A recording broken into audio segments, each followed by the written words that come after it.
Hello my dear student. Yes, आज का one shot video है ऑल्टरनेटिंग करंट, चैप्टर 7 है क्लास 12 का। और ऑल्टरनेटिंग करंट जो है हम डेली लाइफ में यूज़ करते हैं, क्योंकि हमारे घरों में जो करंट आ रही है वो ऑल्टरनेटिंग करंट है। तो हमें पता है कि घरों में जो करंट आ रही है ऑल्टरनेटिंग करंट है, लेकिन इसके आगे बहुत कुछ हम स्टडी करेंगे इस चैप्टर में क्लास 12 में। ठीक है, यस। तो पहले ऑल्टरनेटिंग करंट जनरेट कैसे होती है, अगर आप देखें तो कुछ जगह ये चैप्टर 6 में मेंशन कर रखा है, लेकिन सिलेबस के अकॉर्डिंग क्योंकि चैप्टर 7 मेंशन कर रखा है और ऑल्टरनेटिंग करंट स्टार्ट करने से पहले इसको जनरेट करते हैं। जब जनरेट हो जाएगा, हमें ऑल्टरनेटिंग करंट मिल जाएगी, तो हम उसकी प्रॉपर्टीज स्टडी करेंगे कि एसी जो है ऑल्टरनेटिंग करंट रेजिस्टेंस वाले सर्किट में कैसे बिहेव करती है, कैपेसिटर में कैसा बिहेव करती है, इंडक्टर के साथ कैसा बिहेव करती है, वोल्टेज एंड करंट में फेज रिलेशन क्या होता है, ये हम इस चैप्टर में स्टडी करने वाले हैं। स्टार्ट करते हैं एसी जनरेटर से। यस, क्लास 10th में भी आपको इसकी थोड़ी नॉलेज है, लेकिन हम यहाँ पे फॉर्मूले के साथ एक्सप्रेशन डिराइव करने वाले हैं ऑल्टरनेटिंग करंट का। व्हाट इज एसी जनरेटर, आप देख सकते हैं एसी जनरेटर ये ऑलरेडी करंट जनरेट करता है।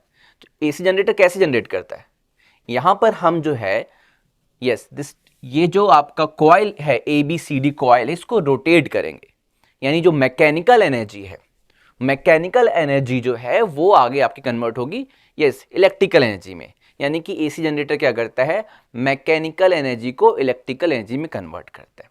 Hydro power plant, thermal power plant, वहाँ पर ये यूज़ होता है, एसी जनरेट करते हैं। टरबाइन से अटैच होता है ये कॉइल ABCD और वो टरबाइन रोटेट करता है तो ये कॉइल रोटेट करता है।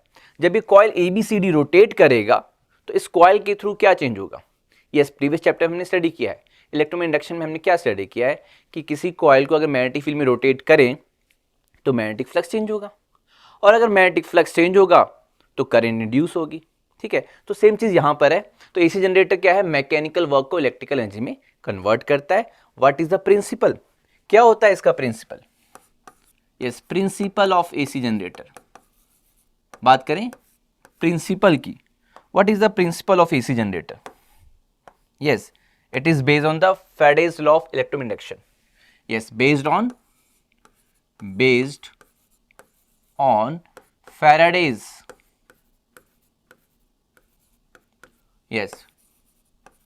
law of electromagnetic induction. And what is Faraday's law of electromagnetic induction?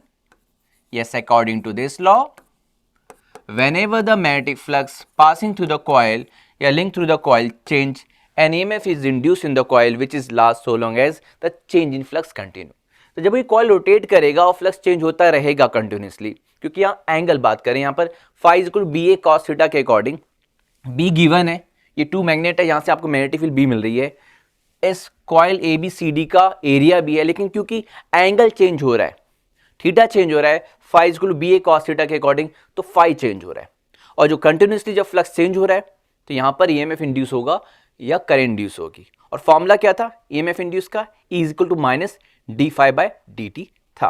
तो ये प्रिंसिपल इसका क्या है, Faraday's law of electromagnetic induction.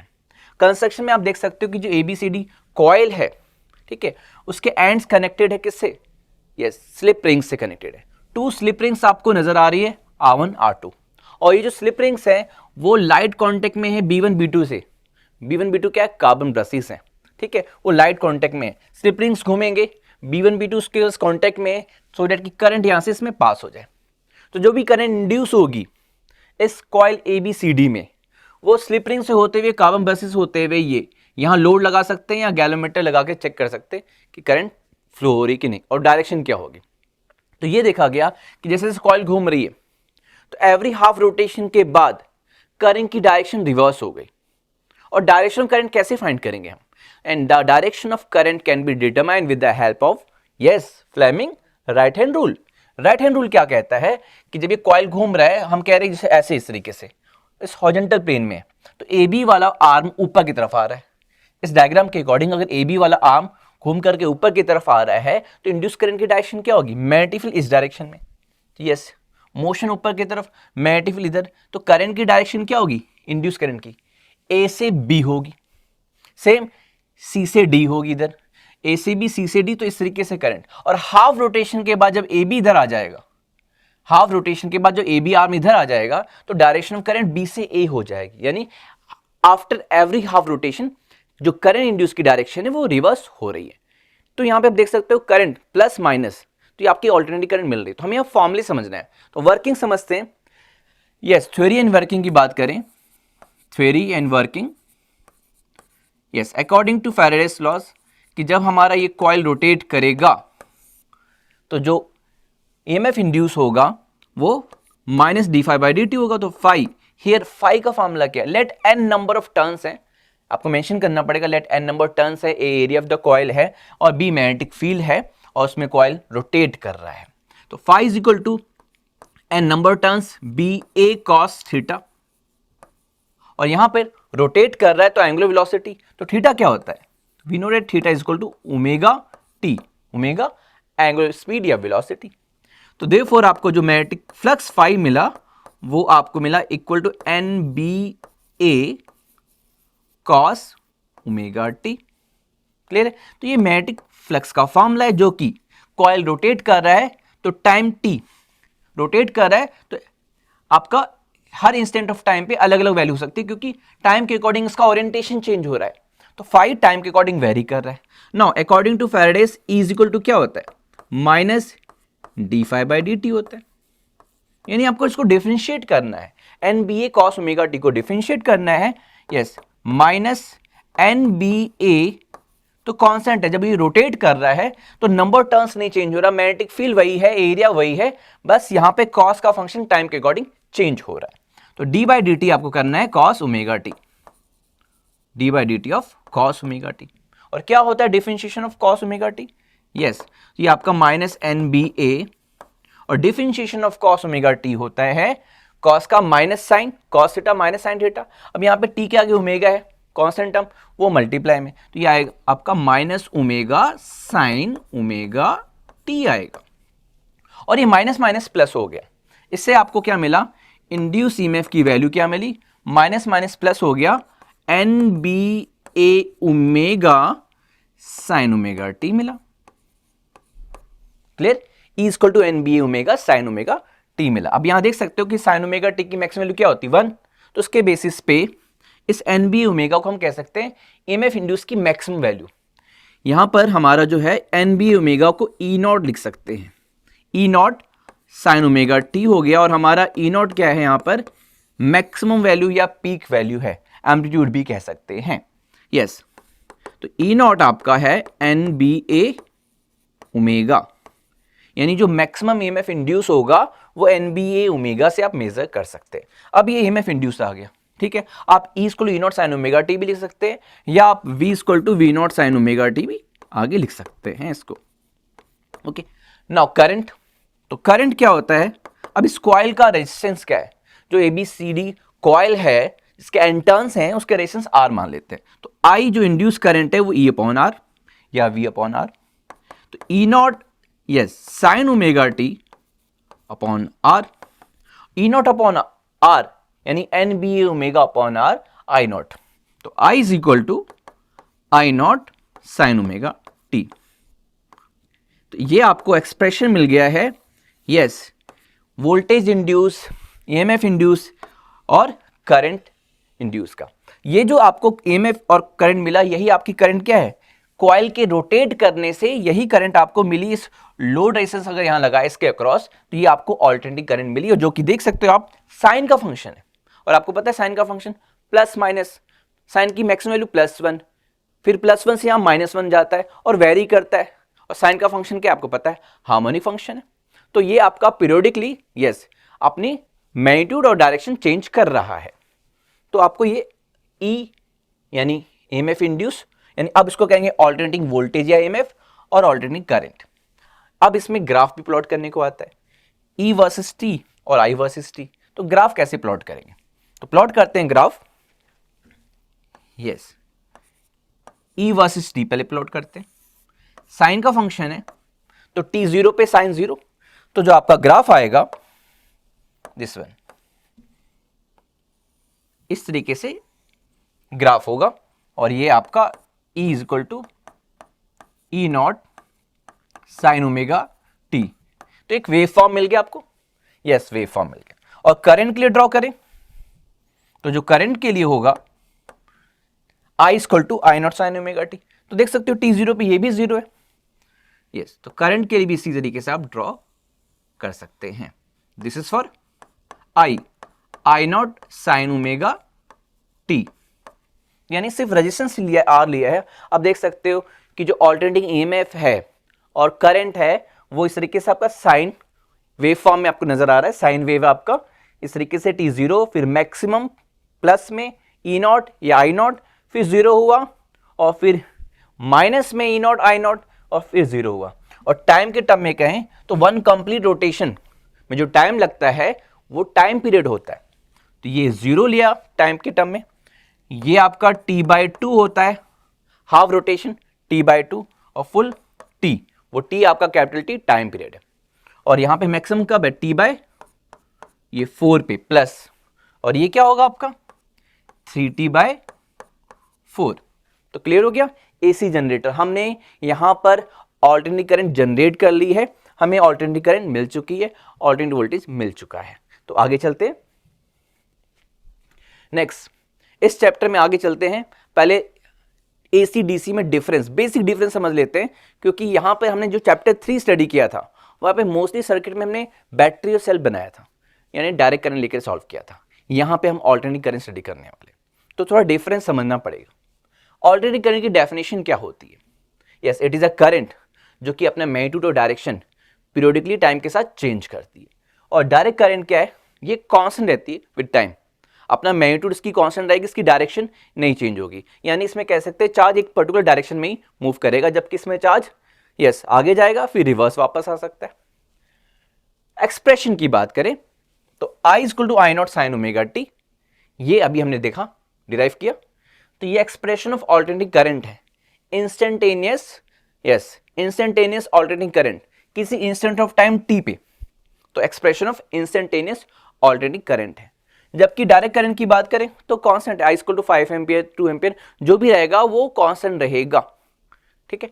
Next, alternating current कहां से मिलता है? We can obtain from the AC generator, और जो घरों में मेन सप्लाई है वो ऑल्टरनेटिंग करंट तो मिल रही है वहां से हमें. और डायरेक्ट करंट आपको चाहिए तो यस रिमोट में जो सेल वगैरह है, बैटरी या जो सेल है वहां से आपको डायरेक्ट करंट मिलती है. नेक्स्ट, फ्रीक्वेंसी, जो घरों में करंट आ रही है वो ऑल्टरनेटिंग करंट है, और वहां पे जो घरों में जो करंट आ रही है उसकी जो फ्रीक्वेंसी है वो 50 हर्ट्ज है या 60 हर्ट्ज तक होती है.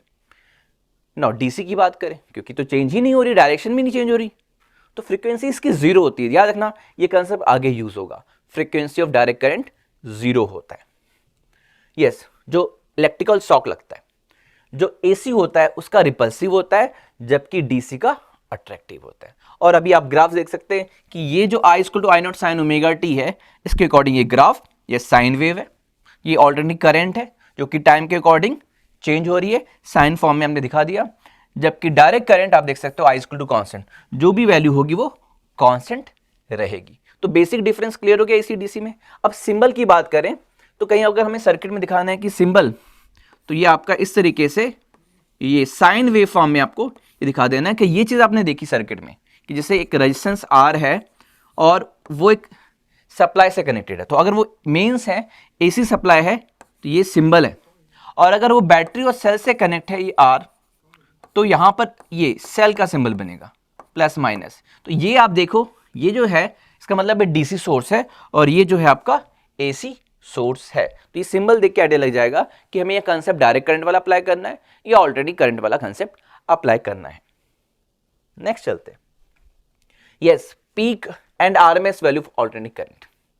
अभी हमें पता है इंस्टेंटेनियस एक्सप्रेशन क्या होता है. जो हमारा इंस्टेंटेनियस एक्सप्रेशन है ऑल्टरनेटिंग करंट का, वो है आपका I is equal to I naught sine omega T. तो ये इंस्टेंटेनियस वैल्यू है जो कि मैक्सिमम होके I नॉट. तो जो पीक वैल्यू है, पीक वैल्यू आपकी I नॉट है, पीक वैल्यू हमारी I नॉट है. अभी आरएमएस वैल्यू क्या होती है? एक और चीज एवरेज.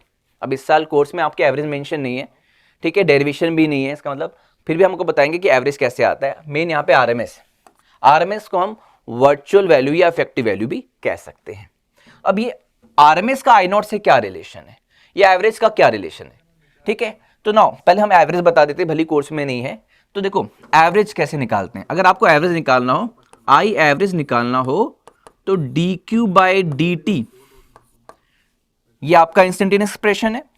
अगर मैं कहूं इंस्टेंटेनियस करंट से ही आपका आएगा, आई जो है इंस्टेंटेनियस अगर कहें तो D Q by D T है।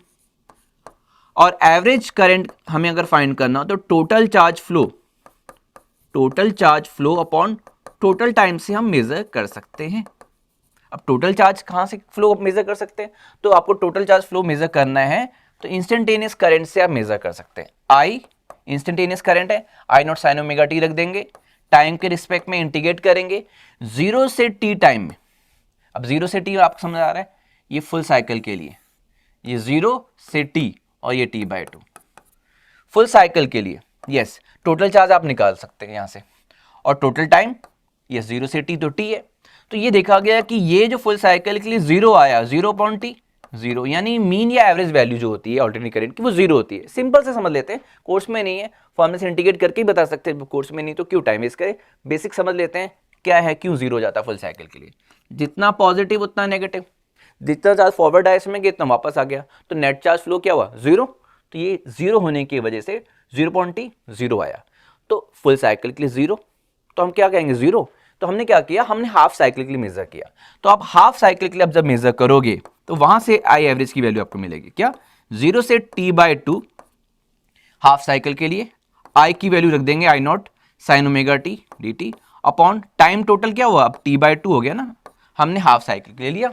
और इसके लिए जब आप सॉल्व करेंगे तो आपको इंटीग्रेट करके सॉल्व करके 2/π टाइम्स ऑफ आई नॉट मिलेगा, यानी कि 63.7%, 0.637 यानी कि 63.7% मिलेगा। ठीक है, तो ये एवरेज है। ओके, बट हमारे कोर्स में आरएमएस है, तो आ जाते हैं मेन टॉपिक पे, आरएमएस वैल्यू कैसे निकालते हैं। Yes, RMS, what is RMS, root mean square. ठीक है, तो हम आरएमएस पे आते हैं क्योंकि हमारी यही टॉपिक कोर्स में है, आरएमएस वैल्यू फाइंड करते हैं। अब यहाँ पे प्रॉब्लम फुल साइकिल वाली और हाफ साइकिल वाली नहीं है। फुल साइकिल में हमारे देख रहे कि एवरेज 0 आ रहा था, यहाँ पे हम आरएमएस यानी रूट मीन स्क्वायर कर रहे हैं। जब हम स्क्वायर कर रहे हैं तो प्लस का स्क्वायर तो प्लस होता है, माइनस का स्क्वायर भी प्लस हो जाता है, तो यानी हम फुल साइकिल ले सकते हैं। और यहाँ पे करंट जो है वो एक्सप्रेशन लेना है जहां पर करंट स्क्वायर में वो एक्सप्रेशन हो करंट का। Yes, heating effect of current में आपने स्टडी किया है, H = I²RT। Okay, H = I²RT आपने स्टडी किया है, तो वहां से हम लोग कह देते हैं कि स्मॉल टाइम dt में, फॉर स्मॉल टाइम dt में जो हीट प्रोड्यूस हुई DH = I²RDT लिख सकते हैं। तो इस एक्सप्रेशन को यूज करेंगे आरएमएस वैल्यू फाइंड करने के लिए। तो yes, in the small time dt, ठीक है, एक आर रेजिस्टेंस ऐसे करके और यहां पे एसी सोर्स कनेक्ट किया है, और dt टाइम में जो हीट प्रोड्यूस हुई वो ये फॉर्मूला है। ठीक है, और अगर हम इंटीग्रेट कर देंगे तो आगे जाकर के टोटल हीट प्रोड्यूस आ जाएगी, और आरएमएस के अकॉर्डिंग हम रिलेट कर देंगे कि जो आरएमएस करंट है वो पीक वैल्यू से कैसे रिलेटेड है। तो नाउ DH आपको I²RDT दिख रहा है, इंटीग्रेटिंग बोथ साइड तो हमें टोटल हीट प्रोड्यूस आ जाएगी, और यहां पर स्क्वायर कर रहे हैं तो फुल साइकिल के लिए वैल्यू 0 नहीं आने वाली। तो यस, फुल साइकिल के लिए आपको इंटीग्रेट करना है 0 से t I²RDT, और I यहां पर इंस्टेंटेनियस वैल्यू ऑफ करंट है। यस, आई नॉट का square sine square omega T, तो हमने I² कर दिया, यानी I² किया तो आई नॉट का square sine square omega T में मिल गया RDT। अब जो कॉन्स्टेंट टर्म इंटीग्रेशन से बाहर कर देते हैं, तो H = हमको मिला I0² R 0 से t sign square omega T dt। ये इंटीग्रेशन आपको आता ही है, नहीं आता तो आपको बता देते हैं कि इस इंटीग्रेशन से वैल्यू क्या आने वाली है। तो इसको इंटीग्रेशन को अलग से सॉल्व कर देते हैं और यहाँ हम पुट कर देते हैं वैल्यू, और हमें एक्सप्रेशन मिल जाएगा ना। हम इस इंटीग्रेशन को सॉल्व कर रहे हैं 0 से t sign square omega T dt। ये इंटीग्रेशन क्या आएगा, तो साइन स्क्वायर थीटा क्या होता है 1 - cos 2θ/2, तो इसको लिख सकते हैं 0 से t 1 - cos 2θ की जगह ओमेगा t/2 dt। ओके, अब यहां पे आप देख सकते हो कि 1 - cos 2 ओमेगा t है, तो इसमें 1/2 अगर हम कॉमनली बाहर ले लें तो हमें इंटीग्रेशन करना है 0 से t 1 का dt, और यस -0 से t cos 2 mega T D T. Okay, ये टर्म जीरो हो जाएगा, ठीक है, कॉस 2 मेगा टी, स्क्वायर नहीं है ना, ये 2 मेगा टी है।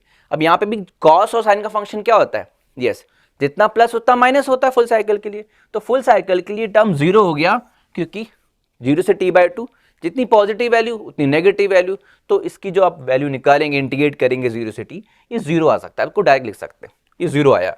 नाउ हमें सिर्फ ये मिलेगा हाफ dt, 1 dt यानी dt का इंटीग्रेशन t और लिमिट 0 से t, तो आपको क्या मिल जाएगा यहाँ पर t/2 मिल जाएगा, यानी कि हमें इसका इंटीग्रेशन मिल चुका है t/2। नाउ पुट करते हैं, तो therefore h is equal to हमें मिला I0 स्क्वायर r, यस, ये इंटीग्रेशन हमें t/2 मिल चुका है। ओके, तो now h is equal to I0 square r t/2।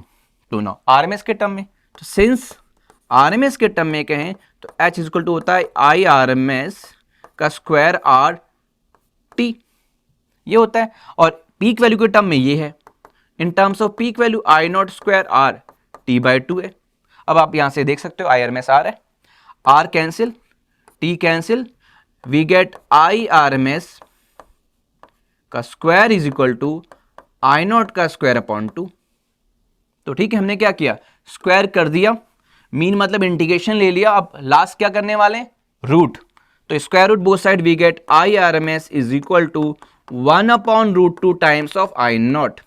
Okay, तो RMS इसलिए कहा जाता है क्योंकि हमने यहाँ पे स्क्वायर वाला टर्म लिया, फिर मीन्स इंटीग्रेशन किया, और अब लास्ट में रूट लेकर के हमें यहाँ पे IRMS मिल चुका है। और IRMS क्या मिला हमको यहाँ पे 1/√2 टाइम्स, और 1/√2 होता है 0.707 टाइम्स ऑफ I0, यानी कि 70.7%, यानी जो आपका IRMS होता है वो 70.7% ऑफ पीक वैल्यू होता है, यानी 1/√2 टाइम्स होता है। ध्यान रखना, न्यूमेरिकल में यूज होगा। सिमिलरली जब I है तो R से मल्टीप्लाई करने पे जो VRMS मिलेगा, वोल्टेज, ऑल्टरनेटिंग वोल्टेज, वो भी 70.7% ऑफ V0 होगा, यानी कि VRMS को हम लिख सकते हैं V0/√2। यानी कि हम V0 अगर फाइंड करना चाहें और VRMS दिया हो तो वो आपका √2 टाइम्स होगा VRMS। जैसे घरों में हम कहते हैं कि हमारे 220 वोल्ट है, हमने उसमें कोई मेंशन नहीं किया peak value RMS, 220 volt voltage आ रहा है तो मतलब वो RMS वोल्टेज होता है, 220 वोल्ट RMS वोल्टेज है, तो पीक क्या होगा, √2 से आप उसको मल्टीप्लाई कर देंगे। तो यस, ये एक्सप्रेशन है जो कि न्यूमेरिकल में आगे यूज होगा। तो क्लियर हो गया RMS वैल्यू। नेक्स्ट चलते हैं, AC circuit containing resistance R only. अब कंपोनेंट ले रहे हैं, इलेक्ट्रिकल एलिमेंट जो यहां पे ले रहे हैं वो रेजिस्टेंस है, सिर्फ R है, ये देखो R है सिर्फ, और ये सिंबल लगा हुआ है, यस, ये AC का सिंबल है, यानी ऑल्टरनेटिंग करंट। तो लेट जो अप्लाइड वोल्टेज है वो है आपका V equal to VM sin omega t, M means maximum value, या आप V0 लेना चाहें तो V0 ले लो, कि let applied voltage V equal to V0 sin omega t है। तो here applied voltage is, here applied voltage is V is equal to V0 sin omega t। Okay, first expression ले लेते हैं। अब हमें वोल्टेज है तो करंट फाइंड करना है, ये R है और ये V, तो R, V और I में क्या रिलेशन है, according to Ohm's law we know that कि I इज इक्वल टू होता है V/R। Yes, we know that I is equal to V/R, तो V की वैल्यू पुट करेंगे तो हमें मिलेगा V0 sin omega t upon R, और V0/R I0 होता है, तो I0 sin ओमेगा t हमें मिला for the AC circuit containing R only के लिए। जो हमारा V है वो V0 sin ओमेगा t है, जो I है हमारा I0 sin ओमेगा t आ चुका है। कंपेयर करो इक्वेशन फर्स्ट एंड सेकंड को, और हमें यहाँ पता चल जाएगा कि फेज रिलेशन क्या है। क्लास 11 हमने स्टडी किया ना फेज रिलेशन।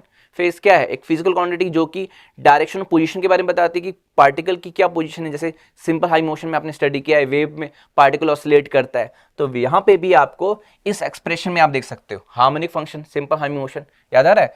तो यहाँ पे फर्स्ट सेकेंड इक्वेशन को आप देखो कंपेयर करके, प्लस में साइन ओमेगा टी ये भी है, प्लस में साइन ओमेगा टी ये भी है। टी जीरो करने पे दोनों जीरो हो रहे हैं, वोल्टेज भी जीरो है, करंट भी जीरो हो रहा है।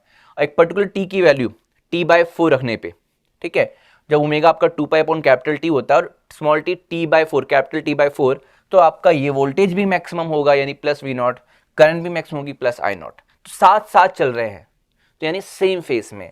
तो from equation first and second हम कह सकते हैं, from equation first and second we can say V and I in the same phase, V and I in same phase, same phase, या हम कह सकते हैं phase difference zero, same phase या फेज डिफरेंस जीरो कह सकते हैं। Clear हो गया ना। अब यहां पर फेजर डायग्राम होता है और वेवफॉर्म होता है। फेजर डायग्राम बताता है कि डायरेक्शन, भाई ये डायरेक्शन आपकी आई की है तो उसी डायरेक्शन में वी है, तो इसको इधर दिखा दिया है। ये डायरेक्शन इन्होंने कहा कि ये आई की है और ये डायरेक्शन वी की है, यानी वी और आई सेम डायरेक्शन में है। वी, ये देखो V and I same direction में, ये रेड लाइन से वी बना दिया, ग्रीन से आई, वी और आई सेम डायरेक्शन में है। इधर ऐसे भी दिखा सकते हो और ऐसे भी दिखा सकते हैं। तो ये phasor diagram, this is the phasor diagram. Clear. और वेवफॉर्म आपने ड्रॉ किया ही है, मैंने इसी जनरेटर वाले टॉपिक में ड्रॉ किया है, क्योंकि V equal to V naught sine omega T, इस तरीके से जीरो से इंक्रीज होगा मैक्सिमम, फिर जीरो, फिर डायरेक्शन चेंज इस तरीके से, और आई भी आपका सेम आया, तो वेवफॉर्म, यस, तो ये वेवफॉर्म हो गया, ये फेजर डायग्राम हो गया। क्लियर हो गया। Next topic, AC circuit containing capacitor only, ये डेरिवेशन इंपॉर्टेंट है। अगर आप देखें लास्ट 15 ईयर के, तो पूरा 5 मार्क्स का ही क्वेश्चन आ गया इससे, कैपेसिटेंस या इंडक्टेंस से रिलेटेड। ओके, और बहुत सारी चीजें इसमें है, स्मॉल स्मॉल चीजें जो है डिराइव करके 3 पार्ट्स में 5 मार्क्स में आ चुका है। पहले तो डिराइव करने को यहाँ पे आएगा कि भी यहाँ पे वोल्टेज और करंट क्या सेम फेस में, नहीं, यहाँ V and I same phase में नहीं है, रेजिस्टेंस वाले केस में सेम फेस में थे, तो यहाँ क्या रिलेशन है।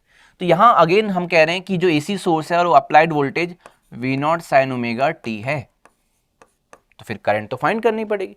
अब कैपेसिटेंस वाला टॉपिक कहाँ पढ़ा था, चैप्टर 2, वहां तो चार्ज के टर्म में स्टडी किया था। ठीक है, चार्ज आ जाएगा तो करंट तो हम मेजर कर ही लेंगे। तो यस, वी नो डैट कि यहाँ पे अप्लाइड वोल्टेज क्या है, here applied voltage is V naught sine omega T, first expression. Okay, this is first expression. अब करंट तो डायरेक्ट नहीं, चार्ज निकाल लेते हैं। तो वी नो डैट Q का फॉर्मूला C के टर्म में we know that Q is equal to CV होता है, और V को पुट कर देते हैं। तो यस, इंस्टेंटेनियस टाइम पे जो चार्ज फ्लो है CV naught sine omega T हो गया, क्योंकि V equal to V naught sine omega T. तो ये आ गया Q is equal to CV naught, capital V, okay, CV naught sine omega T. अब चार्ज आपको मिल गया तो करंट आ सकता है, यस, सिंस करंट जो है I इज इक्वल टू होता है the rate of flow of charge dq by dt, तो इंस्टेंटेनियस करंट का एक्सप्रेशन पुट कर देते हैं। तो I इज इक्वल टू मिलेगा हमें d by D T of C V naught sine omega T, यानी डिफरेंशिएट करना है। अब यहां पे आप देखो कि C जो है capacitance, V naught peak value of voltage, ये तो कांस्टेंट है।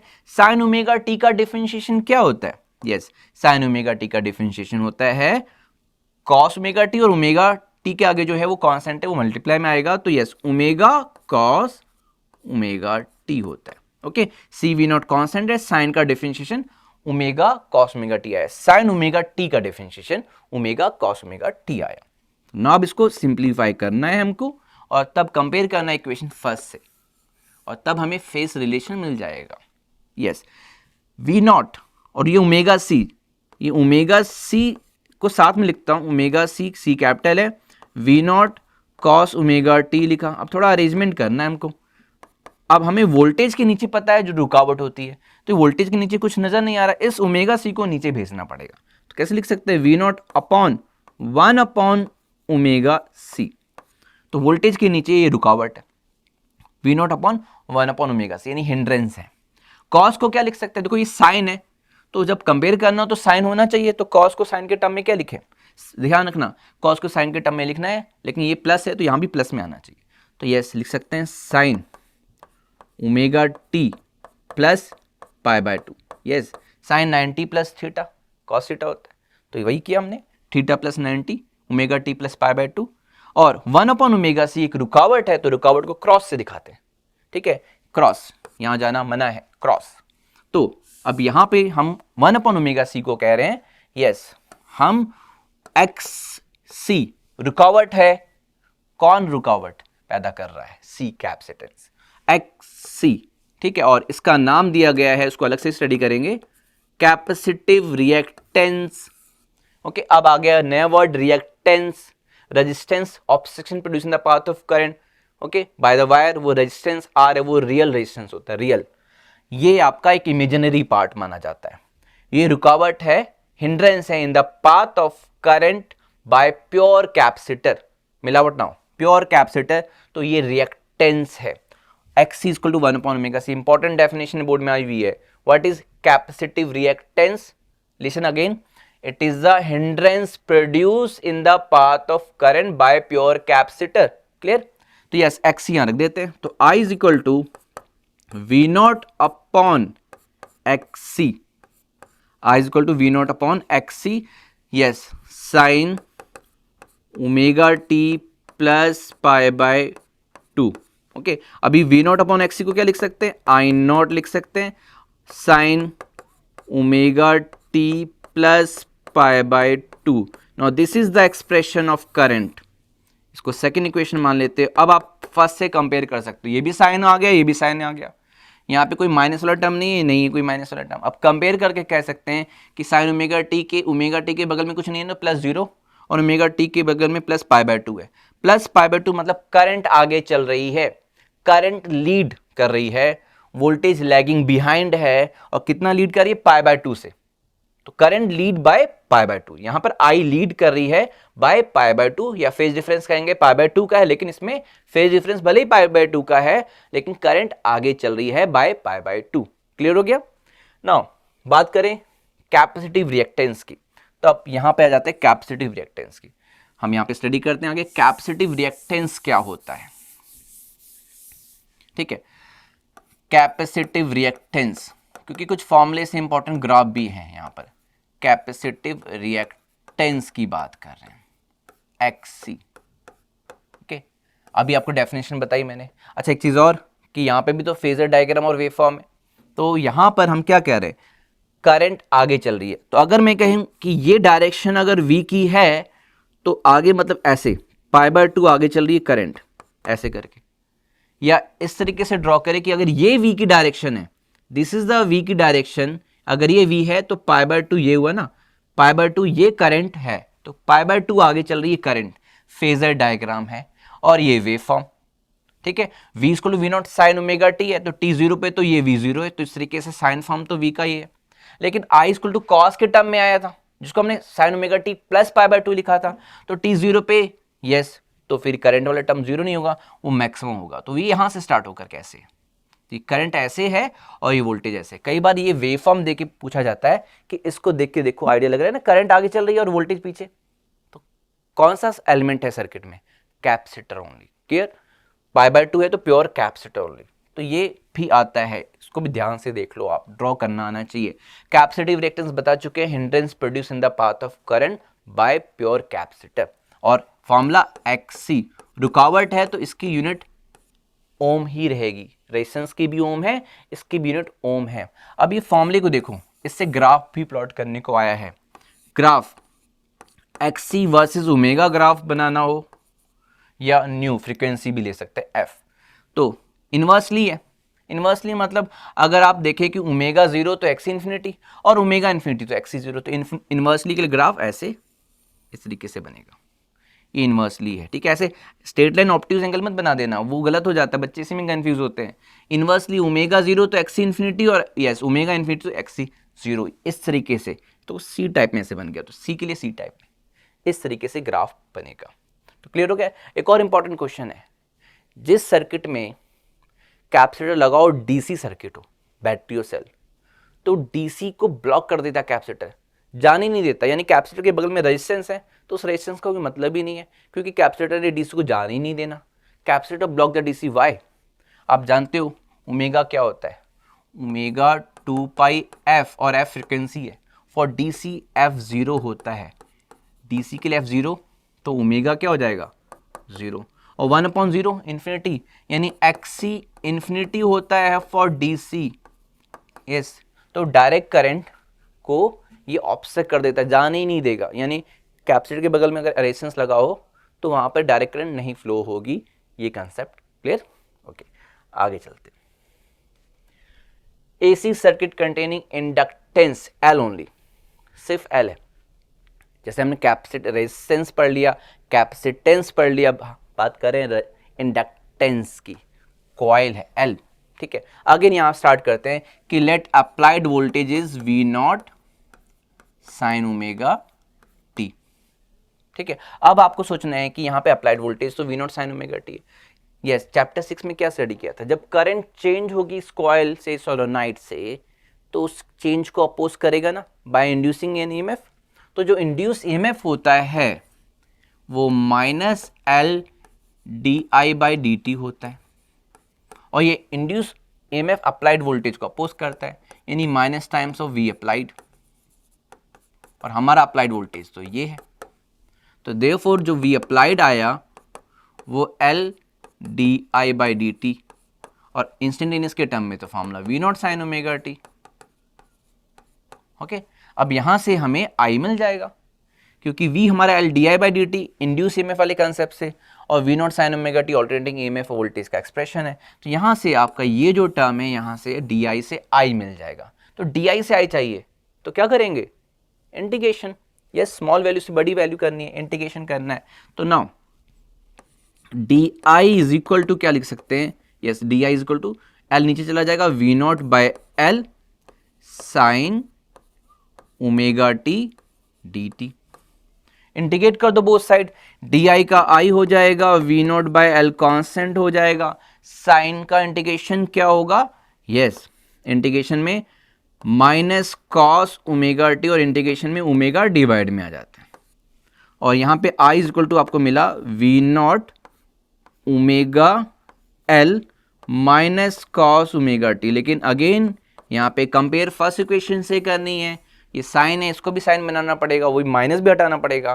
तो क्या लिख सकते हैं, तो V naught by omega L, और ओमेगा एल डिनोमिनेटर में है, अगेन ये रुकावट है, और रुकावट कौन पैदा कर रहा है, एल, तो एक्स बाय एल, तो ये V naught by X L कह रहे हैं, यानी हमारा जो एक्सएल है वो ओमेगा एल है, ठीक है। जबकि एक्सी 1 ओमेगा सी, ध्यान रखना आपको, माइनस कॉस ओमेगा टी को लिख सकते हैं ये साइन ओमेगा टी, यह माइनस है, यह माइनस पाई बाय 2, ठीक है।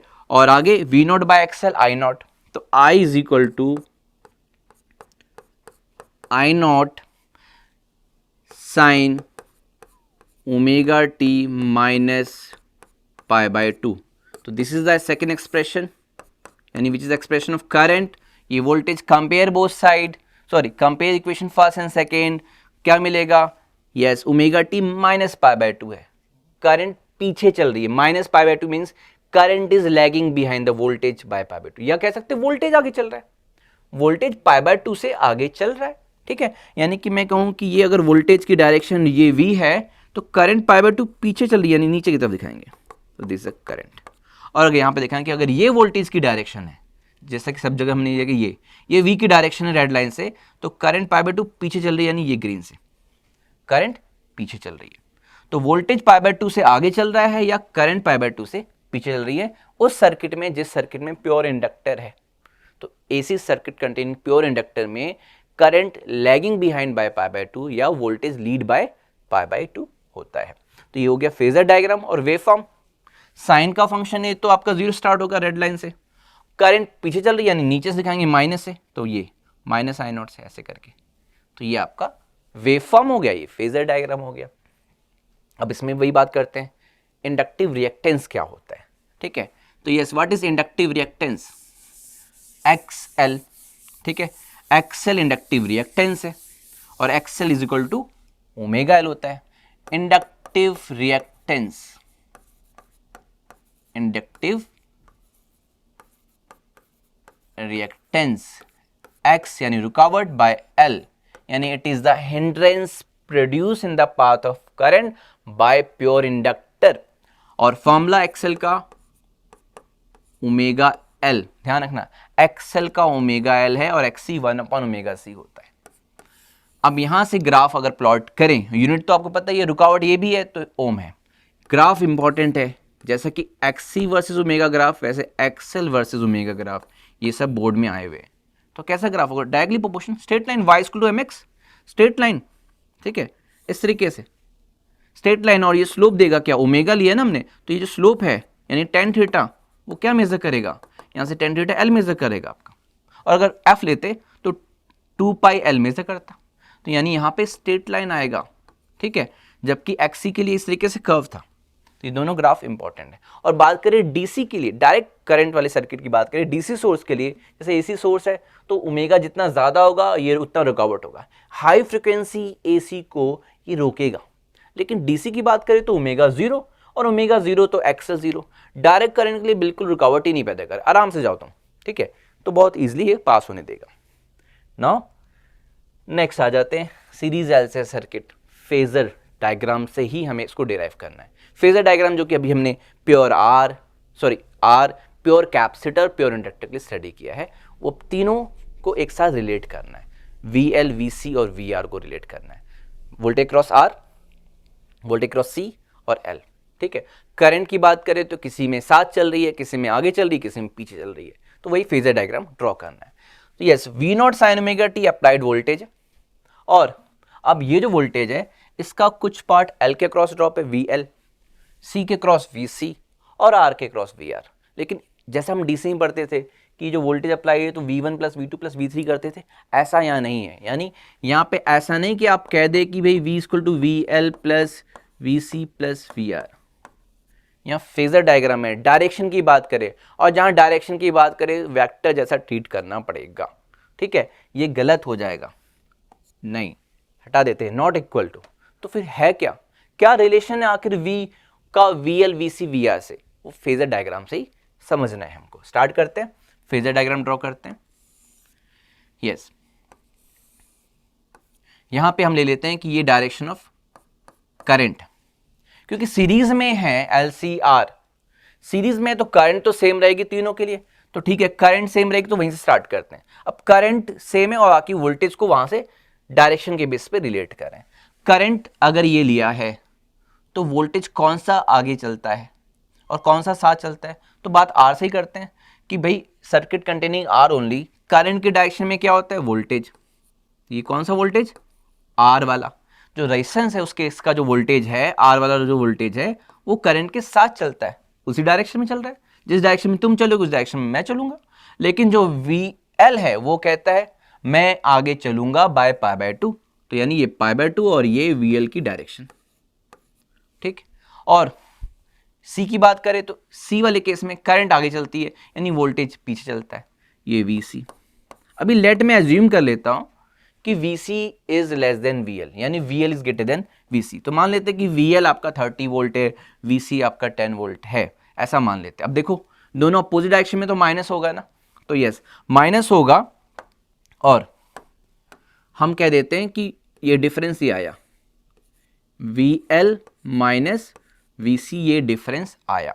तो अब इन दोनों की लड़ाई तो सॉल्व हो गई, जो बड़ा था उसके अकॉर्डिंग रिजल्ट आ गया, VL और VC का प्रॉब्लम सॉल्व, फाइनली बचा VL माइनस VC, क्योंकि VL ग्रेटर देन VC है।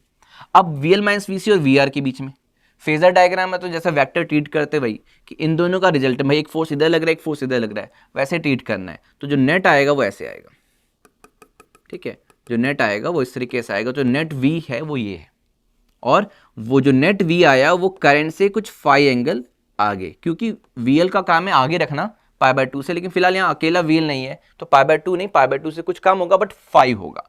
तो नेट जो V आया वो V करंट से कुछ आगे रहेगा, वो फाई एंगल से आगे रहेगा। फाई कुछ भी हो सकता है, पाई बाय 4 हो सकता है, पाई बाय 3 हो सकता है, इस तरीके कुछ भी हो सकता है। अब यहाँ से फेजर डायग्राम बन चुका है और आप V को रिलेट कर सकते हैं। तो आप देख सकते हैं कि ये V है, ठीक है, ये VL माइनस VC, यानी ये भी VL माइनस VC हो जाएगा, ठीक है, और ये बेस लाइन VR है।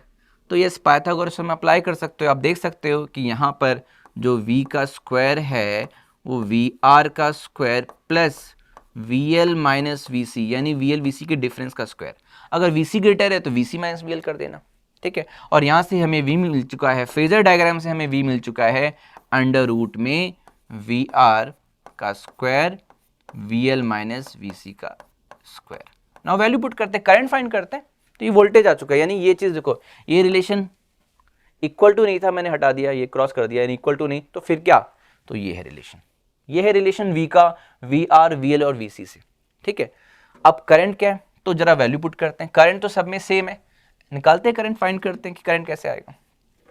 तो VR को लिख सकते हैं IR, तो IR का स्क्वायर, VL को लिख सकते हैं IXL, L के क्रॉस वोल्टेज IXL, VC को लिख सकते हैं IXC, ठीक है, और ये स्क्वायर। अब इसमें से I कॉमन ले लेंगे तो, और ये आपका आएगा, तो क्या आएगा, यस, पुट करते हैं, I कॉमन ले लेंगे तो हमको मिलेगा V इज इक्वल टू आई का स्क्वायर बाहर आकर रूट के, तो I अंडर रूट में बचेगा टर्म क्या, R square plus XL minus XC का होल स्क्वायर। अब ये I के साथ जो मल्टीप्लाई में है ये एक टर्म क्या कहलाएगा, इम्पीडेंस। तो यहां पर तो Z कहलाता है इम्पीडेंस, और इम्पीडेंस हम R square plus XL XC के डिफरेंस का स्क्वायर। तो therefore V equal to I Z हो गया, V equal to I Z हो गया, और Z की वैल्यू ये रही। ओके, तो आप I फाइंड कर सकते हैं Z फाइंड करने के बाद। तो इस तरीके से Z हमें मिल गया। एक ट्राइंगल की बात करें, इसी से इम्पीडेंस ट्राइंगल का नाम दिया गया, ऐसे ड्रॉ कर देते, जैसे आप ट्राइंगल देख रहे हैं आप वैसे ड्रॉ कर दिया, ये फाई ले लिया, ठीक है, फाई ले लिया, तो ये है Z, इस V के अकॉर्डिंग ही तो Z आया, V equal to I Z, और ये आपका VL माइनस VC यानी ये आपका XL माइनस XC से, और ये R, तो ये आपको ये इम्पीडेंस ट्राइंगल न्यूमेरिकल में हेल्प करेगा कि मान लो फाई फाइंड करना है, tan फाई फाइंड करना है तो perpendicular upon base, cos phi find करना है तो यस बेस अपॉन हाइपोटेन्यूज, इस तरीके से हेल्प करेगा। अभी तो हमने रिलेशन फाइंड कर लिया, लेकिन एक्सप्रेशन की बात करें कि अगर वोल्टेज हमारा V0 sign omega t instantaneous voltage है इस सीरीज एलसीआर सर्किट का जो हमने अप्लाई किया हुआ है, तो बताओ करंट को क्या लिखेंगे। तो now the current instantaneous current can be written as I0 sine omega t, ना जीरो लिख सकते हैं क्योंकि रेजिस्टेंस सिर्फ अकेला नहीं है, L और नहीं है, ठीक है, नहीं तो -π/2 लिखते हैं, C होता तो +π/2, अब तीनों हैं तो यस प्लस फाई, जो फाई है वो आप इस ट्राइंगल से, इस फॉर्मूले से मेजर कर सकते हैं, चाहे tan फाई से फाई निकाल लो, चाहे cos फाई से निकाल लो, तो फाई निकाल के आप यहां रख देना, ये करंट का एक्सप्रेशन मिल जाएगा, इंस्टेंटेनियस वैल्यू ऑफ करंट का एक्सप्रेशन मिल जाएगा फाई, और फाई आप इस डायग्राम से यहां से मेजर कर सकते हैं, tan phi XL minus XC upon R, या tan phi VL minus VC upon VR से भी आप मेजर कर सकते हो। क्लियर हो गया series LCR circuit phasor diagram से। अब इसके आगे इसका बहुत इंपॉर्टेंट जो है वो पार्ट हम स्टडी करने जा रहे हैं, that is yes resonance, next topic. अब रेजोनेंस आपने क्लास 11 में भी स्टडी किया है, जो मैकेनिकल सिस्टम के लिए कि भाई कोई ब्रिज है उसकी या कोई बिल्डिंग है तो उसका भी एक नेचुरल फ्रिक्वेंसी है, और कोई अप्लाइड फोर्स की जो फ्रिक्वेंसी को उससे मैच कर जाए तो मैक्सिमम एम्पलीट्यूड से वाइब्रेट कर सकती है, वो बिल्डिंग कोलैप्स हो सकती है। यहाँ इलेक्ट्रिकल सिस्टम की बात करें, एलसीआर सर्किट में रेजोनेंस कंडीशन की बात करें, series LCR circuit resonance condition में एक्सेप्टर सर्किट का काम करती है, यानी आपके मोबाइल टेलीविजन कम्युनिकेशन में जो सिग्नल रिसीव हो रहा है उसके पीछे यही कंसेप्ट है रेजोनेंस वाला, क्योंकि रेजोनेंस कंडीशन में ही वो सिग्नल ट्यून होता है और वो आपको चैनल आपको वो विजिबल होता है या सुनाई देता है। 93.5, 91.1 इस तरीके से डिफरेंट फ्रिक्वेंसीज सेट की जाती है और वो चैनल आपको एंटीना के थ्रू रिसीव होता है। तो ये एक्सेप्टर सर्किट या रिसीवर सर्किट की तरह काम करेगा LCR circuit at resonance condition. अब यह रेजोनेंस है क्या, फॉर्मूले के अकॉर्डिंग समझे कि जो हमारा फॉर्मूला था वो फॉर्मूला हमारा क्या था, V इज इक्वल टू था अंडर रूट में VR का square, okay, plus VL minus VC का डिफरेंस का स्क्वायर, या Z अगर हमने स्टडी किया तो Z इक्वल टू क्या, अंडर रूट में R का square plus XL minus XC का यस होल स्क्वायर। तो बात करें कि जो हमारा VL VC है या XL XC, VL VC की बात करें तो यहाँ पे करंट के बेसिस पे दोनों आउट ऑफ फेज थे, अपोजिट डायरेक्शन थी, VL हो VC आउट ऑफ फेज, तो यानी कि VL माइनस VC तभी तो हमने किया। अब सेम XL माइनस XC के लिए तो रेजोनेंस कंडीशन वो कंडीशन है जब XL यानी इंडक्टिव रिएक्टेंस और XC यानी कैपेसिटिव रिएक्टेंस की वैल्यू इक्वल हो जाएगी तो XL माइनस XC का टर्म जीरो हो जाएगा, और जब XL माइनस XC का टर्म जीरो हो जाएगा तो Z यस सर्किट में जो इम्पीडेंस है, impedance is the hindrance produce in the path of current bye R, L and C, ठीक है, या प्योर L है तो नहीं, सिर्फ L है या C उसके साथ R है तो RL है, RC है या LCR है तो भी इम्पीडेंस वर्ड यूज कर सकते हैं। तो XL माइनस XC जीरो हो जाएगा जब XL इक्वल टू XC हो जाएगा और Z हो जाएगा मिनिमम, तो ये हो जाती है रेजोनेंस कंडीशन, तो Z हो जाता है मिनिमम और मिनिमम की वैल्यू आर के इक्वल हो जाती है for XL equal to XC के लिए। सिंपली यहां पे एक समझें कि जो सीरीज एलसी सर्किट में जो वोल्टेज अप्लाई है, तो उसकी जो अप्लाइड वोल्टेज की जो फ्रीक्वेंसी है और जो सीरीज एलसीआर सर्किट की जो खुद की फ्रीक्वेंसी है, नेचुरल फ्रीक्वेंसी, जब वो मैच कर जाती है, अप्लाइड की नेचुरल से मैच कर गई, तो मैक्सिमम यहां पर सर्किट की बात करें तो करंट हो जाती है, यानी रुकावट मिनिमम हो जाता है, तभी तो करंट मैक्सिमम हो जाएगी। तो करंट इंक्रीज होकर मैक्सिमम, यानी जेड हो जाता है मिनिमम और करंट हो जाती है मैक्सिमम। और वो मैक्सिमम करंट की जो वैल्यू होगी यहां पर, यस, मैक्सिमम करंट की वैल्यू हो जाएगी वो V अपॉन जेड मिनिमम होगी, और जेड मिनिमम क्या, आर के इक्वल, तो V अपॉन आर, तो ये हो जाती है करंट मैक्सिमम। तो ये है रेजोनेंस कंडीशन। अभी जैसा कि आपने फॉर्मूला पढ़ा tan फाई, जैसा कि मैंने बताया कि VL minus VC upon VR भी कह सकते हैं, और I के टर्म में लिखें तो I XL I XC upon IR, तो I कैंसिल हो जाएगा, XL minus XC upon R। और अभी आपने देखा कि XL इक्वल टू XC हो गया, तो ये टर्म जीरो हो गया, तो 0 अपॉन R, तो tan फाई जीरो हो जाएगा, tan फाई जीरो हो जाएगा। तो यानी हम यहाँ पे क्या कह रहे हैं, tan फाई जीरो मतलब voltage and current same phase में हो जाएंगे, यानी resonance condition, very important question, series LC circuit और रेजोनेंस कंडीशन में है वो, तो यस वहां पे voltage and current same phase में हो जाता है, V and I in the same phase, clear.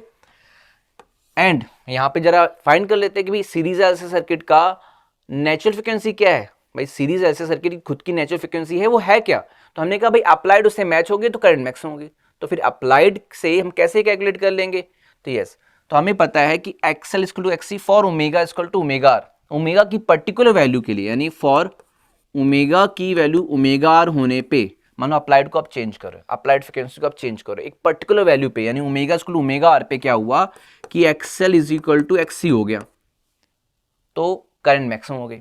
तो अब नाउ कंडीशन वैल्यू रखते हैं, फॉर्मूला आ जाएगा, नेचुरल फ्रीक्वेंसी आ जाएगी, XL की वैल्यू ओमेगा एल यानी ओमेगा आर रेजोनेंस फ्रीक्वेंसी के लिए, ओमेगा आर यानी रेजोनेंस के लिए ओमेगा एल हो गया, 1 अपॉन ओमेगा सी यानी ओमेगा आर सी, तो ओमेगा आर यहां से आ जाएगा, यानी एंगुलर रेजोनेटिंग फ्रीक्वेंसी यहां से आ गई 1 upon L C omega R का स्क्वायर, तो ओमेगा आर जो आएगा 1 अपॉन रूट एल सी। तो यस, ये फॉर्मूला मिल गया अप्लाइड फ्रीक्वेंसी जिसके लिए रेजोनेंस कंडीशन में आई, और यही आपकी नेचुरल फ्रीक्वेंसी, यानी नेचुरल फ्रीक्वेंसी जो है, रेजोनेटिव फ्रीक्वेंसी जो है, एंगुलर फ्रीक्वेंसी, वो एल और सी पे डिपेंड कर रही है। लेकिन बात करें ये एंगुलर है, एग्जैक्टली फ्रीक्वेंसी की बात करें तो 2 पाई न्यू आर या 2 पाई एफ आर लिख सकते हैं, तो 2 पाई एफ आर होता है ओमेगा आर, तो 1 अपॉन रूट एल सी, और यहां से हमें फ्रीक्वेंसी मिल जाएगी रेजोनेटिंग फ्रीक्वेंसी, यानी कि जो नेचुरल फ्रीक्वेंसी है वो 1 अपॉन 2 पाई अंडर रूट में L C, okay, 1 upon 2 pi under root में एल सी, ये है natural frequency of series LC circuit, जो कि एल और सी पे डिपेंड कर रही, आर पे नहीं। और उस सर्किट की फ्रीक्वेंसी, नेचुरल फ्रीक्वेंसी आप चेंज करते हो, ट्यून करते हो, वो कैसे ट्यून करते हो, जो सी है कैपेसिटेंस चेंज करके, जब सी चेंज होगा तो फ्रीक्वेंसी चेंज होगी, और उसके अकॉर्डिंग वो एंटीना से जो सिग्नल उसके मैच कर रही होगी इस फ्रीक्वेंसी के अकॉर्डिंग, वो फ्रीक्वेंसी रिसीव होगा, 91.1, 93.5 या 98 पॉइंट समथिंग, जो भी है आपको मैच करना है, वो सी को चेंज करके एफ चेंज होगा और वो फ्रीक्वेंसी रिसीव होगी। तो ये रेजोनेंस कंडीशन का कंसेप्ट क्लियर हो गया। यूज कहाँ होता है, yes, television communication, radio communication में होता है, सिग्नल रिसीव करने के काम आता है। और इंपॉर्टेंट क्वेश्चन क्या था कि रेजोनेंस कंडीशन में V and I same phase में हो जाता है, tan phi 0 यानी phi 0, phase difference 0, phase difference 0 means V and I in the same phase, okay. Now power, अब power consume, series LCR circuit है, एवरेज पावर कंज्यूम क्या होगा, तो हमें सीरीज एलसीआर सर्किट दे रखा है एल सी और ये आर, और हमने यहां पे अप्लाई वोल्टेज, ऑल्टरनेटिंग वोल्टेज ये सिंबल है, और वो है हमारा V naught sine omega T, तो ये वोल्टेज है, तो करंट क्या होगा, तो दिस इज अप्लाइड वोल्टेज, हमें पता है कि ये अप्लाइड वोल्टेज है, V equal to V naught sine omega T, this is applied voltage, first expression. Current हम क्या लिखेंगे यहाँ पर, I naught sine omega T लिखेंगे तो सिर्फ आर ओनली होता, एल सी आर ओनली होता तो ये होता, लेकिन यहाँ पे तीनों है, और कंडीशन मान लेते हैं कि यहाँ पर L greater than XL greater than XC है, तो अगर एक्सएल ग्रेटर देन एक्सी है तो यस करंट पीछे चलेगी ओमेगा टी और फाई एंगल से पीछे ओमेगा टी माइनस फाई, और अगर यस एक्सी ग्रेटर है तो प्लस हो जाएगा, तो प्लस माइनस लिख सकते हो, यानी प्लस माइनस लिख सकते हो, ठीक है। तो प्लस माइनस लिख के चल रहे हैं। अब यहाँ पर ये V और I दे रखा है, पावर निकालना है, तो पावर का फॉर्मूला इंस्टेंटेनियस पावर क्या होता है, इंस्टेंटेनियस पावर VI होगा। और अगर हमें एवरेज पावर निकालनी है तो हम डिराइव करने वाले हैं कि जो हमारी एवरेज पावर कंज्यूम होगी वो आपकी VRMS IRMS, यानी देखो RMS के टर्म में आ रहा है cos फाई, एक ये टर्म आपको मिलेगा cos फाई, ये फॉर्मूला हम डिराइव करने वाले। जनरली क्या था डीसी सर्किट में तो VI था, क्योंकि वहां पे cos फाई वाला टर्म 1 था, ठीक है। यहाँ पे एसी सर्किट है तो यहाँ पे cos फाई वाला टर्म बहुत इंपॉर्टेंट टर्म है, क्योंकि पावर के साथ है, इसको पावर फैक्टर भी कहते हैं, क्योंकि इसी के अकॉर्डिंग पावर 0 भी हो सकती है और मैक्सिमम भी हो सकती है। तो ये इंस्टेंटेनियस पावर है, ठीक है। अब अगर आपको पता है इंस्टेंटेनियस पावर वर्क डन के टर्म में तो dW/dt कह सकते हैं। और अगर एवरेज पावर निकालना हो तो एवरेज पावर क्या होगा, total work upon total time, तो टोटल टाइम वो टाइम पीरियड के टर्म में, अब टोटल वर्क इंस्टेंटेनियस पावर से आएगा, instantaneous power P dt, full cycle 0 से t के लिए इंटीग्रेट करेंगे अपॉन t। अब ये इंटीग्रेशन करके यहाँ वैल्यू रखनी है हमको, ठीक है। तो हमें वैल्यू यहाँ पर रख करके टोटल वर्क डन निकाल करके एवरेज पावर निकाल लेनी है। तो नाउ तो टोटल वर्क डन आएगा हमारा, टोटल वर्क डन हमें इंटीग्रेशन से मिलेगा 0 से t p dt से मिलेगा, यानी कि 0 से t p यानी इंस्टेंटेनियस वोल्टेज इनटू करंट होता है, और अब यहाँ वैल्यू रखते हैं और इंटीग्रेट करते हैं, तो देयरफॉर वर्क डन जो आपको मिलेगा, यस 0 से t, v की जगह v naught sine omega T into I की जगह I naught sine omega t, या तो प्लस फाई या तो माइनस फाई, ओके। और अगर रेजिस्टेंस है तो फिर ओमेगा टी ही ले लेना, sine omega T D T, okay. अब ये इंटीग्रेट करना है आपको, तो इसमें जो V naught I naught term है, वी नॉट आई नॉट वाला टर्म वो तो कांस्टेंट रहेगा इंटीग्रेशन से बाहर, 0 से टी साइन ओमेगा टी, और ये साइन ए प्लस बी वाला फॉर्मूला, साइन ए प्लस बी या ए माइनस बी, तो इसको ओपन करते हैं, इसको लिख सकते हैं साइन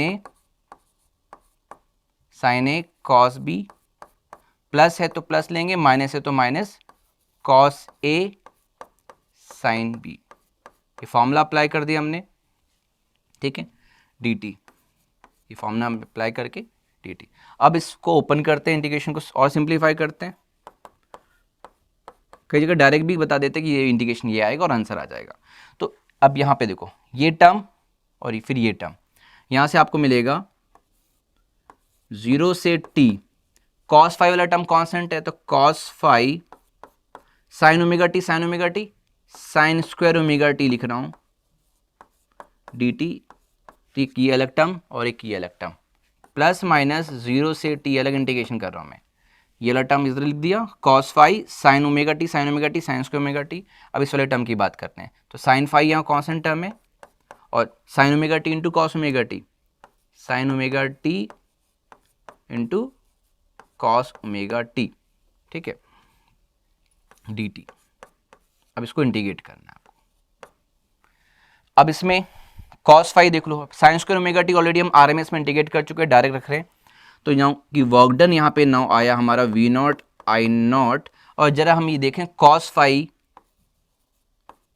यस कॉस फाई को इंटीग्रेशन से बाहर, तो साइन स्क्वायर ओमेगा टी का इंटीग्रेशन क्या होता है, ऑलरेडी हम इंटीग्रेट कर चुके हैं, यस t/2 आएगा, ठीक है, ये t/2 आएगा, और प्लस माइनस इसमें अगर साइन फाई बाहर ले लें और उसको 2 से मल्टीप्लाई डिवाइड कर दें तो ये हो जाएगा 0 से t 2 sign omega T, 2 sign omega T cos omega T D T हो जाएगा, ओके। और 2 sign omega T cos omega T क्या होता है, साइन 2 ओमेगा टी होता है।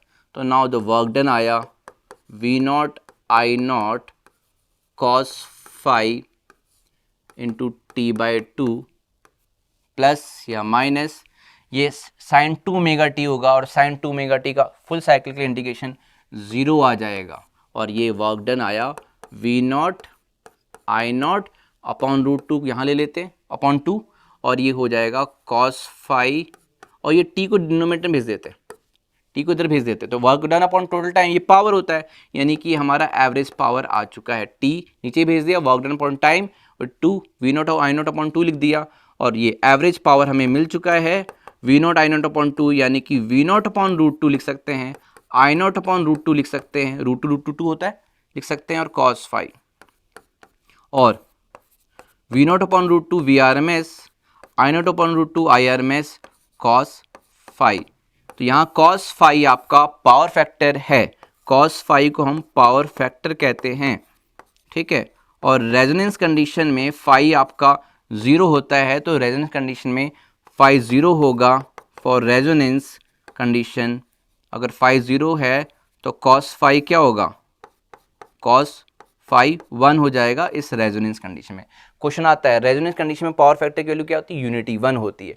बाकी एलसीआर सर्किट में एक्सल एक्सी की डिफरेंट वैल्यू के अकॉर्डिंग कॉस फाइव आप फाइंड कर सकते हो, वो इंपेडेंस ट्राइंगल से कॉस फाइव आपका base upon hypotenuse R upon Z, उससे फाइंड करके किसी भी सर्किट का एवरेज पावर कंज्यूम हम फाइंड कर सकते हैं। ये डेरिवेशन में कर लिया। नेक्स्ट वॉटलेस करंट, अभी जो हमने फॉर्मूला पढ़ा वॉट यूनिट ऑफ पावर है, अभी हमने क्या फॉर्मूला पढ़ा, average power is V R M S I R M S cos phi, ठीक है।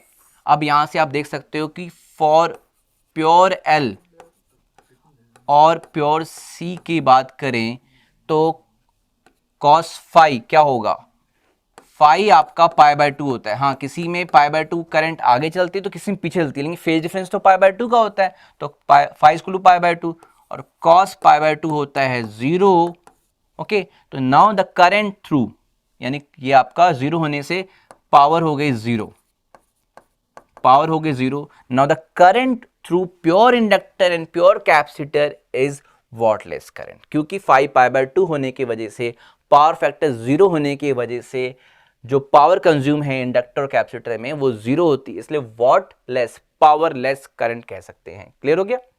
Next and last topic of this chapter syllabus के अकॉर्डिंग, ट्रांसफॉर्मर, ठीक है। ट्रांसफॉर्मर देख लो, आप मूवी की बात नहीं कर रहे, ट्रांसफॉर्मर बहुत मूवी देखे आप लोगों ने, यहाँ बात करें ये जो ट्रांसफॉर्मर जिसके वजह से घरों में इलेक्ट्रिकल सप्लाई आ रही है, अगर कहीं ट्रांसफॉर्मर जल गया, लोड ओवरलोड हो गया, भाई एक साथ 3-4 लोगों ने एसी ऑन कर दी गर्मियों में, एक साथ सब कुछ ऑन हो गया, तो फिर वो लोड बढ़ जाता है, तो ट्रांसफॉर्मर जल सकता है। तो ट्रांसफॉर्मर का काम क्या है क्या, ये ट्रांसफॉर्मर चेंज करना पड़ जाता है, तो इसीलिए हमें गवर्नमेंट कहती है कि आपको कितनी लोड की जरूरत है, आपको मेंशन करना पड़ेगा, 3 किलोवाट चाहिए, 5 किलोवाट चाहिए, उससे ज़्यादा नहीं आपको लेना है, आपको बताना पड़ेगा, उसके अकॉर्डिंग ट्रांसफॉर्मर लगाया जाता है। क्लियर है। तो ट्रांसफॉर्मर है क्या, ये एसी को, ऑल्टरनेटिंग करंट और वोल्टेज को स्टेप अप स्टेप डाउन करता है, वोल्टेज को बढ़ा सकता है, वोल्टेज को कम कर सकता है। ध्यान रखना, एसी को, डीसी को क्यों नहीं, ये क्वेश्चन बोर्ड का है, व्हाई नॉट डीसी। तो इसका प्रिंसिपल क्या होता है, उससे आइडिया लग जाएगा। इसका जो प्रिंसिपल होता है ट्रांसफॉर्मर का, यस, वो होता है म्यूचुअल इंडक्शन। बात करें प्रिंसिपल की, तो इसका जो प्रिंसिपल होता है म्यूचुअल इंडक्शन, ये भी इंपॉर्टेंट क्वेश्चन है, 1 मार्क्स में आ जाता है। म्यूचुअल इंडक्शन बेस है, और म्यूचुअल इंडक्शन में चेंज होना जरूरी है, डायरेक्ट करंट चेंज नहीं होती। तो यस, डायरेक्ट करंट कांस्टेंट रहती है, तो करंट कांस्टेंट, फ्लक्स कांस्टेंट, तो म्यूचुअल इंडक्शन तो होगा नहीं। Yes, it is not use for the direct current और वोल्टेज, क्योंकि म्यूचुअल इंडक्शन का फिनोमेना होता ही नहीं उसमें। तो ऑल्टरनेटिंग करंट या वोल्टेज को स्टेप अप स्टेप डाउन करता है ये ट्रांसफॉर्मर।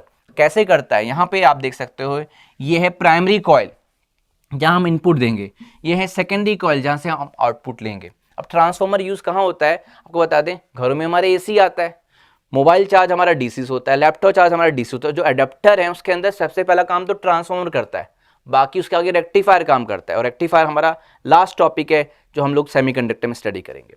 तो यहाँ पर हम लोग एसी यूज करते हैं, लेकिन उसको कन्वर्ट करते डीसी में, तब मोबाइल चार्ज होता है, लैपटॉप चार्ज होता है, लेकिन पहला काम यही करता है भाई 220 वोल्ट को 10 वोल्ट में लाना, ये ट्रांसफॉर्मर कर सकता है। स्टेप डाउन करता है, तब जाके फिर वो डीसी में कन्वर्ट होगा रेक्टिफायर से, और तब जाके मोबाइल चार्ज होगा, ठीक है, या लैपटॉप चार्ज होता है।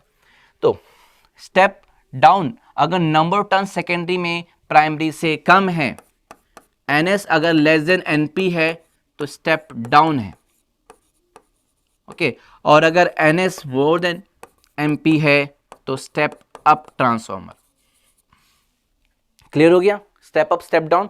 एक होता है ट्रांसफॉर्मेशन रेशियो कैपिटल के, एनएस अपॉन एनपी, तो आपको क्लियर हो गया कि अगर NS ग्रेटर देन NP है तो K more than 1, K more than 1 step up, K less than 1 step down transformer. Now अब आ जाते हैं इसकी थ्योरी इन वर्किंग में। थ्योरी इन वर्किंग में क्या हमें स्टडी करना है कि आखिर वोल्टेज कैसे फाइंड कर सकते हैं कि भाई इनपुट पे हम इतना वोल्टेज दे रहे हैं और हमें आउटपुट में कितना वोल्टेज मिलेगा। तो यस, अकॉर्डिंग टू यहाँ पे कंसेप्ट है सेल्फ इंडक्शन, खुद में हो रहे चेंज को अपोज करना, सेल्फ इंडक्शन। अब इसमें चेंज हो रहा है तो बगल में ही फ्लक्स पास हो रहा है, तो यहाँ म्यूचुअल इंडक्शन। तो yes, self induction mutual induction का दोनों कंसेप्ट यूज करके हम कह रहे हैं कि सेल्फ इंडक्शन की वजह से जो वोल्टेज अक्रॉस प्राइमरी कॉइल होगा वो minus number turns NP, the rate of change of flux d∅dt।